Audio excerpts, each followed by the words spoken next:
বছর। আমার ছেলের নাম আরিয়ান, ক্লাস 4-এ পড়ে আমার সন্তান, বাংলা ভাষণে পড়ে। আমার ছেলে সারা শোল পুড়ে গেছে, আমার ছেলের সারা শোল পুড়ে গেছে, মাথার চুল দিয়েও পুড়ে গেছে। আপনারা কখন জানতে পেরেছেন বা কিভাবে জানলেন?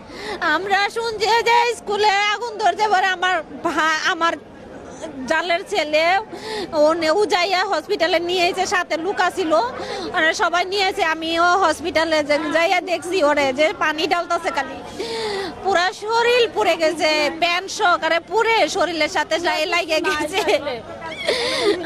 আরেকজন স্বজনের সাথে কি বলবো, দোয়া করেন সবাই যাতে আমাদের ছেলে সুস্থ হয়। বলার মতো ভাষা নেই আমাদের।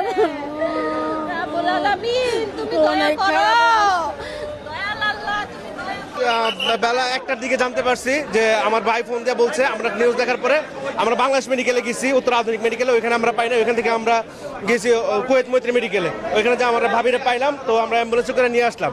প্রচুর পরিমাণ হতাহতের অবস্থা ভাই, খুবই খারাপ অবস্থা। হতাহতদের মধ্যে শিক্ষার্থী বেশি না বয়সের হিসাবটা একটু বলবেন? শিক্ষার্থী বেশি। শিক্ষার্থীদের বয়সের সীমাটা মানে কত বছর? শিক্ষার্থীদের প্রাইমারির বাচ্চারা বেশি ছিল, সব প্রাইমারি ছোট বাচ্চারা বেশি ছিল, সব ছোট বাচ্চারা বেশি ছিল ভাই। আমি কথা বলতে পারছিলাম, আমার শরীরে বসন্ত দাঁড়া দিয়েছে ভাই।